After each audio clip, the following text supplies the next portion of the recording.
Selamat pagi, perkenalkan kami dari kelompok 1. Kami akan mempresentasikan hasil diskusi kami tentang konsep dan teori belajar dari mata kuliah pemahaman tentang peserta didik dan pembelajarannya. Saya akan menjawab pertanyaan dari nomor 1A tentang teori behavioristik. Definisi teori behavioristik. Teori belajar behavioristik adalah teori belajar yang mengedepankan perubahan perilaku siswa sebagai hasil proses pembelajaran. Terjadinya perubahan tingkah laku siswa ini diakibatkan oleh adanya interaksi antara stimulus dan respon.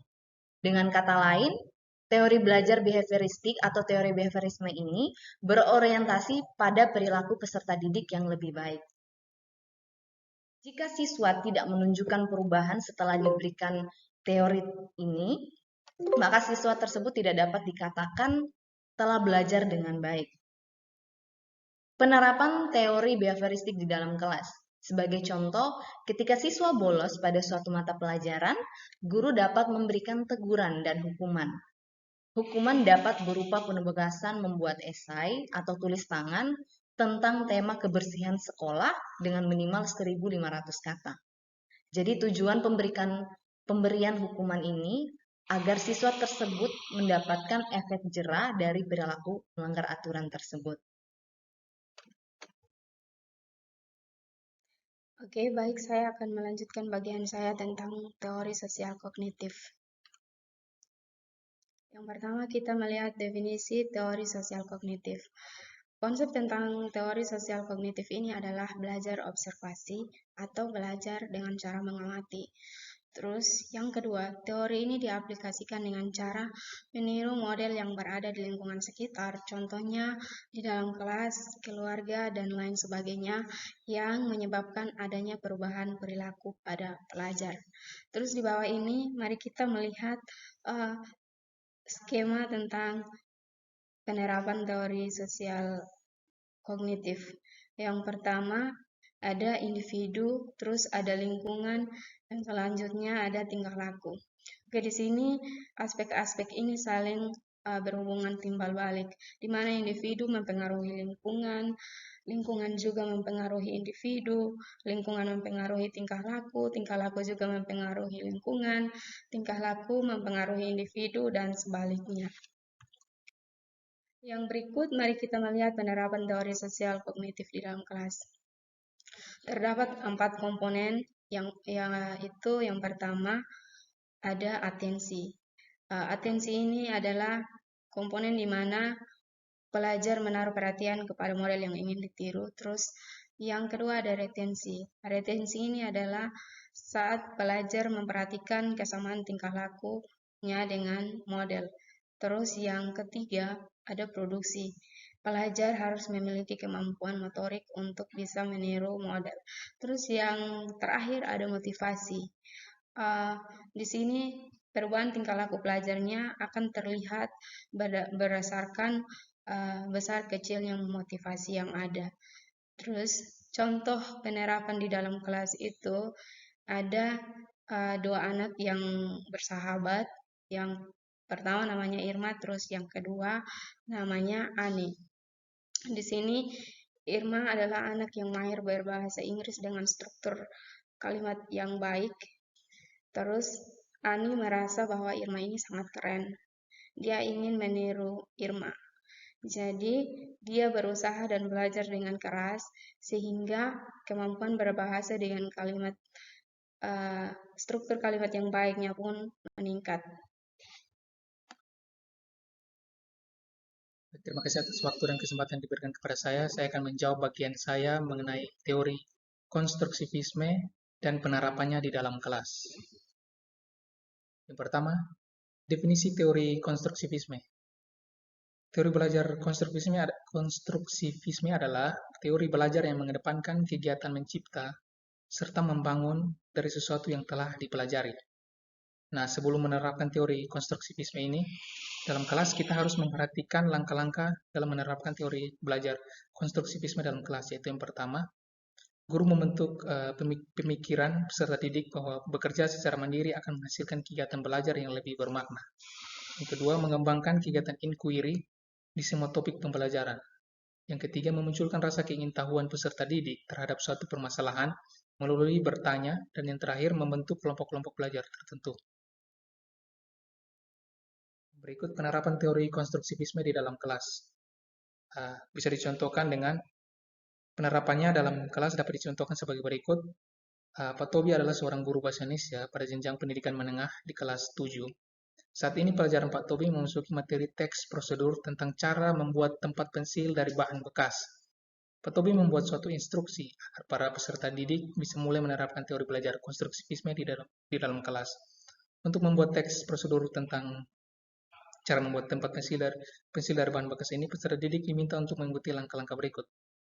Langkah-langkahnya adalah para murid diminta untuk membuat kelompok dan masing-masing kelompok menyiapkan bahan dan alat yang berupa 2 botol plastik yang sama persis, 1 buah resleting, lem tembak, dan gunting. Lalu siswa diminta untuk mengikuti penjelasan tentang cara membuat tempat pensil dan mempraktikkan cara membuatnya, serta mempresentasikannya di depan kelas. Oke, untuk pemahaman lebih luas tentang model-model pembelajaran berdasarkan prinsip konstruktivisme, selanjutnya akan dibahas oleh teman saya yang berikut. Terima kasih. Baik, saya akan menjelaskan model-model pembelajaran yang terbentuk berdasarkan prinsip konstruktivisme. Yang pertama ialah cooperative learning. Cooperative learning merupakan model pembelajaran yang lebih mengutamakan kerjasama peserta didik di dalam kelompok. Pada pembahasan kali ini, kelompok kami memilih salah satu model cooperative learning, yaitu jigsaw. Contoh di dalam kelas ialah guru membagi kelas menjadi beberapa kelompok. Ada kelompok ahli dan juga kelompok asal. Dan kemudian guru membagikan topik permasalahan yang berbeda untuk didiskusikan oleh setiap kelompok. Nah, setelah proses diskusi, setelah mendapatkan hasil, siswa diminta untuk menggabungkan setiap topik permasalahan yang berbeda menjadi suatu pengetahuan utuh dan kemudian dipresentasikan. Dan yang kedua ialah model pembelajaran discovery learning. Discovery learning merupakan model pembelajaran yang mengarahkan peserta didik untuk menemukan sendiri pengetahuan yang ingin disampaikan dalam pembelajaran. Contohnya, siswa diminta untuk menemukan sendiri bagaimana proses lilin itu bekerja. Jadi hal-hal yang akan mereka lakukan, itu yang pertama mereka akan menyiapkan alat dan bahan, kemudian mempraktekkan dan melakukan suatu pengamatan sederhana. Dan kemudian dari hasil pengamatan tersebut, siswa diminta untuk membuat ide dan hipotesis yang akan diuji. Kemudian yang ketiga yaitu cooperative script. Cooperative script merupakan model pembelajaran yang memungkinkan siswa untuk berpikir secara sistematis dan berkonsentrasi pada proses pembelajaran tersebut. Melalui model pembelajaran ini, siswa dapat menemukan pengetahuan sendiri dengan kerjasama antar kelompok atau kerjasama di dalam kelompok. Kemudian siswa juga dapat menemukan ide, informasi, dan pengetahuan dari apa yang dijelaskan oleh guru. Kemudian, model pembelajaran yang terakhir yaitu investigasi kelompok. Investigasi kelompok merupakan model pembelajaran kooperatif yang kompleks karena siswa dilibatkan secara langsung dalam proses perencanaan, baik perencanaan topik maupun proses pembelajaran tersebut. Seperti contoh, pada pembelajaran biologi, siswa diminta untuk melakukan suatu pengamatan atau penyelidikan atau investigasi pada suatu tanaman. Nah, pada model pembelajaran ini akan membuat siswa terlibat langsung dari perencanaan topik yang akan dibuat atau yang akan dipelajari dan bagaimana jalannya penyelidikan tersebut. Baik, demikian dari saya. Terima kasih. Pembahasan berikut adalah rencana untuk meningkatkan motivasi siswa yang ada di dalam kelas. Kita ambil salah satu contohnya, seorang siswa bernama Tania, berumur 7 tahun, dia memiliki kemampuan rendah dan keinginan yang rendah untuk sukses. Lalu, apa saja rencana yang dapat dilakukan oleh seorang guru untuk meningkatkan motivasi dari Tania? Pertama, guru dapat mencari penyebab masalah. Apa yang menyebabkan kemampuan Tania yang rendah dan keinginan dari Tania untuk sukses yang rendah.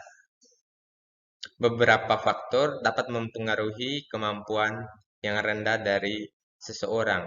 Misalnya, Tania hidup di daerah yang tidak mendukung proses belajar, atau karena keluarganya yang memiliki keterbatasan ekonomi. Ini adalah salah satu faktor latar belakang sosial, budaya, ekonomi, ataupun politik. Yang kedua, Tania mungkin memiliki gangguan atau kesulitan dalam belajar dan menangkap pelajaran di dalam kelas. Nah, ini adalah bentuk faktor internal atau permasalahan internal yang dialami oleh Tania.